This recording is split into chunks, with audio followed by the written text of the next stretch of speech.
Waouh, quel épisode. Encore quel épisode. Bien évidemment, vous l'avez compris, on va parler de l'épisode 2 de Stranger Things saison 5. Et c'est encore un régal. Comme je l'ai dit, ils attendent pas, on commence directement dans le vif du sujet. On voit directement le démon Gorgon qui attaque direct la famille Wheeler. Donc en gros, il attaque la famille de Mike, de Nancy. Et il veut s'en prendre à Holly. Le but, c'est qu'il kidnappe Holly pour la ramener dans la deuxième dimension. Donc bien évidemment, les parents de Mike et Nancy défendent leur fille. Le démon Gorgon les blesse gravement. Les deux vont à l'hôpital. Ils sont dans un état très critique. Et on verra bien ce que ça va donner pour la suite. Ensuite, on a une discussion entre Mike et Lucas qui est assez intéressante quand même. C'est que quand ils en parlent, Holly a été enlevé pratiquement au même moment que Will s'était fait enlever dans la saison 1. Donc en fait, ce qu'il voudrait dire, c'est que Vecna, dans la saison 1, il était faible, et pour se renforcer, il a besoin de malheureusement que ses premières victimes, ça soit des enfants. Peut-être parce que leur esprit est plus faible, je ne sais pas comment ils peuvent ça. Donc voilà, à la fin de la saison 4, Vecna était faible, donc là, il doit se renforcer, il doit se reprendre des forces, il doit devenir plus puissant, et il s'en prend directement aux enfants. Bien évidemment, il y avait Elf qui était avec Nancy, donc quand ils sont arrivés directement chez Holly, Elf est passé directement dans la deuxième dimension pour partir à la recherche d'Holly. Donc, ce qui va compliquer un peu les choses parce que Hopper l'avait strictement interdit à Elf de rentrer dans cette dimension car elle est recherchée par l'armée et aussi Vecna. Donc ça peut emmener des complications, on va voir dans l'épisode 3, je ne l'ai pas encore vu, je vais le regarder tout à l'heure, je vais voir ce que ça va donner. Mais honnêtement, c'est le début de cet épisode, il démarre fort et c'est ce que j'aime, et j'adore ça. On apprend aussi que les visions de Will sont de plus en plus fortes. On voit qu'il commençait à avoir la tête qui tournait au bout d'un moment. On voit que tout ce qui. Quand il ressent Vecna, en gros, on voit que ça se ressent 10 fois plus fort. On a l'impression qu'il ressent 10 fois plus fort les choses. Et même, il a dit à sa mère qu'il était comme dans la vision du démon Gorgon quand il a attaqué la maison des Wheeler. Donc en fait, ça voudrait dire que Will n'a jamais été libéré vraiment de Vecna. Il a toujours été entre guillemets, sous son emprise. Ça, c'est très intéressant aussi pour la suite. Car j'ai pas encore vu la suite, bien évidemment. On verra bien l'épisode 3 et l'épisode 4 de ce que ça va donner. Mais honnêtement, ouais, c'est très intéressant. Ce qui est toujours pas mal, ce qui est entre guillemets marrant, c'est les petites embrouilles entre Jonathan et Steve, toujours par rapport à Nancy.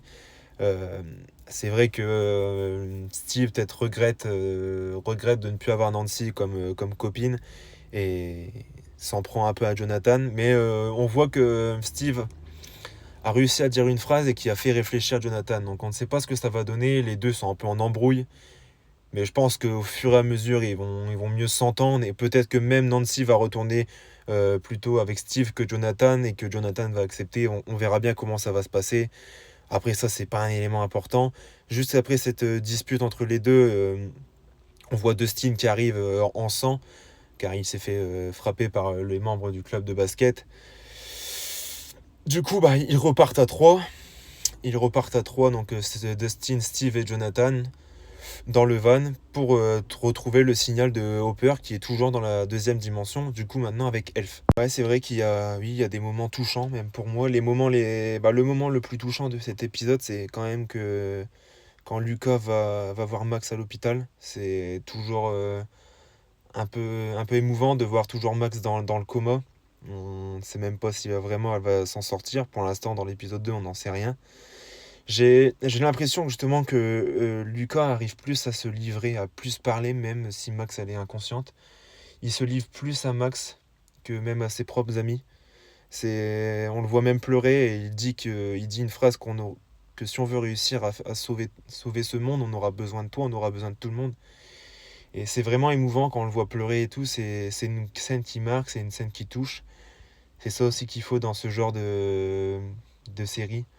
Un peu de stress, un peu d'émotion, et l'émotion qui est représentée comme celle-là, comme j'adore. Moi, j'adore l'émotion quand elle est forte.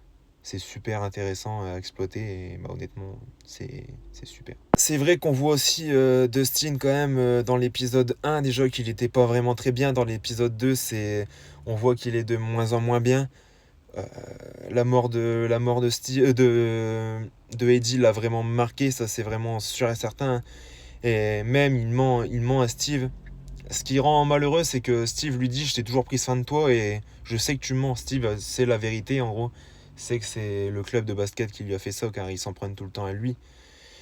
Il y a une dispute qui éclate entre les deux, ils veulent plus trop se parler, mais bon, c'est une petite querelle d'amitié, ça va se passer. Dustin et Steve vont en redevenir amis, ça c'est sûr et certain, il n'y a pas de souci. Ce qui est intéressant aussi, c'est que Hopper et Elf, donc qui sont tous les deux dans la deuxième dimension, vont tomber sur un mur. Un mur de la même matière que Vecna, mais qui empêche les pouvoirs de Elf de passer à travers le mur. Donc c'est pour ça que Elf ne peut pas le localiser au lit pour le moment. Donc on s'arrête là, on n'a pas vu plus. Est-ce qu'ils vont traverser? Est-ce qu'ils vont pouvoir traverser? Déjà on ne sait pas. Pour l'instant je ne sais pas moi. On verra bien par la suite, on verra dans l'épisode 3 que je vais regarder tout à l'heure, comme je l'ai dit. Pour l'instant le mur les bloque. Donc on verra bien ce que ça va donner. Pour moi ils passeront derrière. Vecna doit être derrière ce mur. Et voilà. Ce qui est super intéressant aussi, c'est que Mike reparle de ce monsieur quiproquo que Holly n'arrête pas de voir et dit bien que c'est bizarre, car ce monsieur quiproquo dit tout le temps à Holly que les monstres sont de retour à Hawkins, mais il sera là pour la protéger. Les monstres sont là pour venir chercher Holly, mais ce monsieur quiproquo va tout faire pour la protéger.